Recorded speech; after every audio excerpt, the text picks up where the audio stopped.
pessoal, nesse vídeo nós vamos falar sobre o terceiro modelo atômico, o modelo de Rutherford. Bom, só fazendo aí uma breve retrospectiva, o primeiro modelo atômico foi o de Dalton, elaborado em 1808, e segundo esse cientista, o átomo seria esférico, maciço, neutro e indivisível. Só que com a descoberta da eletricidade, para explicar os fenômenos elétricos, vai surgir um outro modelo atômico, o segundo, em 1898, que é o modelo atômico de Thomson, O que Thomson defende? Ele defende que o átomo é esférico, essa esfera tem carga positiva, ele continua sendo maciço, Ele não tem espaços vazios. Só que grudado nessas esferas tem os elétrons, que são as primeiras subpartículas, e elas têm carga negativa.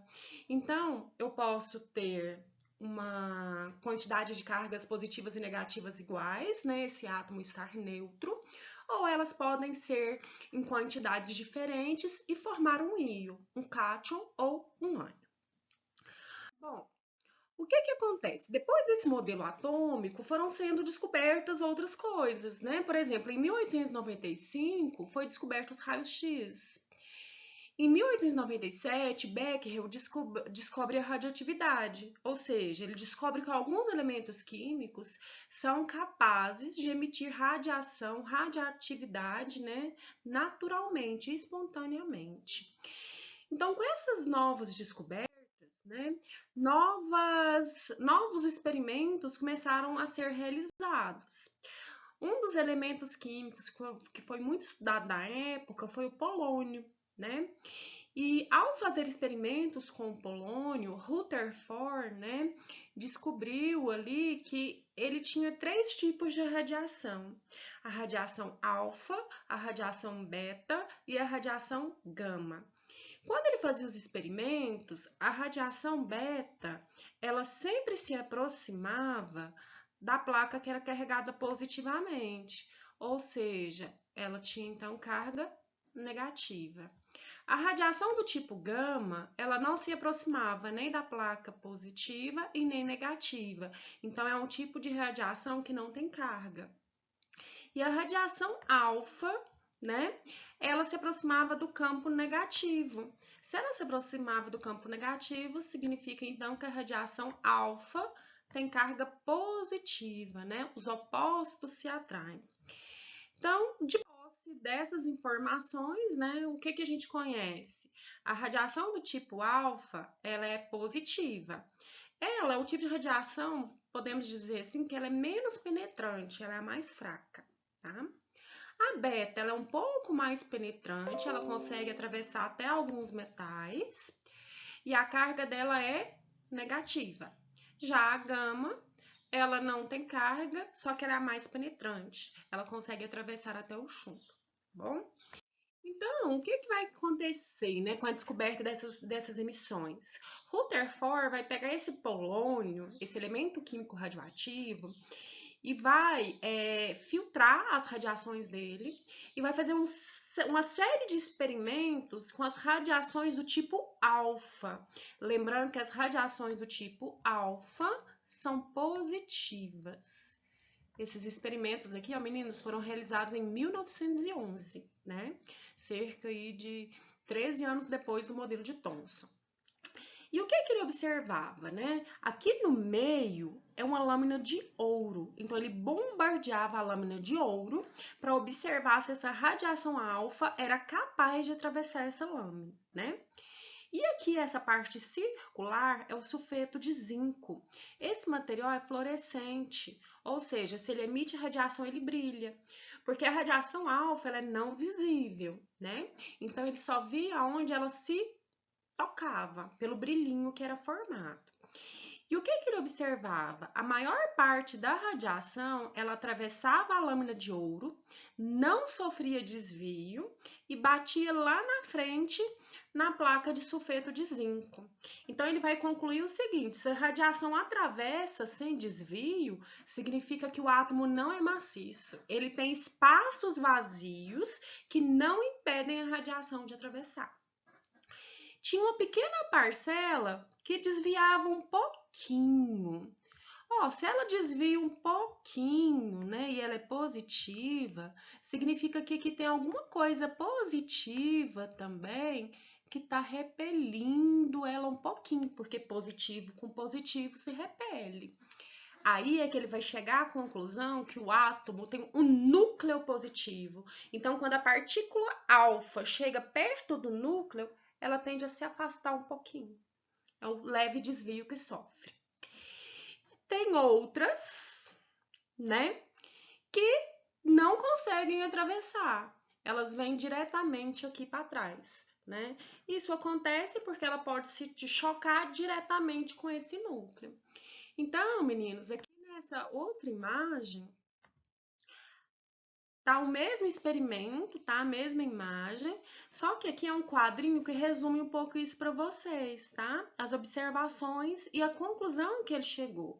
Então, ó, se a maior parte atravessava, significa o quê? Que o átomo tem espaço vazio, né? Esse espaço vazio, Thomson vai chamar de eletrosfera.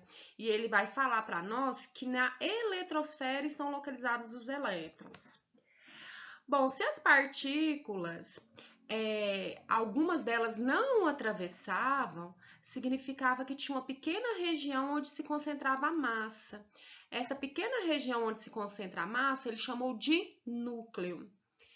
E por último, alguns aí sofriam pequenos desvios. Sofriam esses pequenos desvios porque o núcleo é positivo, então havia uma pequena repulsão, tá? Então, baseado nesses experimentos, né, o Rutherford chegou às seguintes conclusões: o átomo ele não é maciço mais, ele tem uma região vazia, né? Essa região vazia, como já estou adiantando para vocês, é a eletrosfera, e ele tem um núcleo muito pequeno e denso que é positivo. Esse modelo ele é feita analogia, comparação, né, com o sistema planetário, onde a gente tem o Sol, o centro e os planetas girando. Então, esse Sol seria o núcleo e os planetas girando seria a eletrosfera com os elétrons. Bom, mas ainda tinha uma dúvida no ar. Eles falavam lá que o núcleo seria positivo, seria várias carguinhas positivas umas com as outras. Mas nós já sabemos, e eles já estudavam na época, que carga positiva com positiva não tende a ficar junta, ela tende a repelir. Então, um dos grandes questionamentos é como é que esse núcleo ficava denso, todo juntinho lá, se ele era constituído das cargas positivas, que são os chamados prótons, né? Que eles batizaram na época. E a resposta deles foi o seguinte: em 1932, eles vão descobrir a terceira partícula subatômica, que é o nêutron. Ó, como o nome já meio que ajuda a gente, nêutron vem de nêutros, são partículas sem cargas elétricas. Eles também estão no núcleo do átomo e a função dele é manter os prótons juntos. Ele meio que bloqueia a repulsão de um próton com outro. Então, a gente vai ver que no núcleo a gente tem próton e nêutron. Prótons são as cargas positivas e nêutrons são as partículas sem carga. Então, esse é a definição, né, do modelo atômico de Rutherford. Ele vai ser dividido em duas regiões. O núcleo tem prótons positivos e nêutrons, que não tem carga. E a eletrosfera tem os elétrons, que são as partículas negativas. O que acontece, meninos? O núcleo, embora ele seja a menor região do átomo, porque ele seja pequenininho, localizado lá no centro, ele tem a massa muito grande. Ele é o que realmente pesa no átomo, tá? Elétron e nêutron pesam. Já a eletrosfera, ela possui só os elétrons. Eu não sei se vocês se lembram lá da nossa aula passada, Thomson já tinha descobrido que a massa do elétron é 1840 vezes menor do que a massa do átomo. Então, embora a eletrosfera seja grande, ela não contribui com a massa, porque além de ter espaços vazios, a massa do elétron é desprezível. Então, ela só contribui com o tamanho, mas não com a massa final do átomo.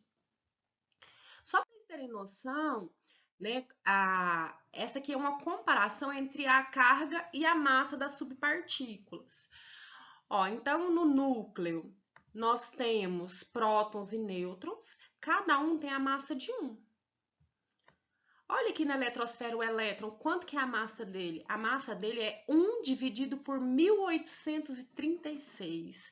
Então, é uma massa muito pequena em relação a essas outras duas partículas, né? Aqui a carga elétrica do próton é 1, positivo. A carga elétrica do nêutron, ele é neutro, é 0. E do elétron é -1.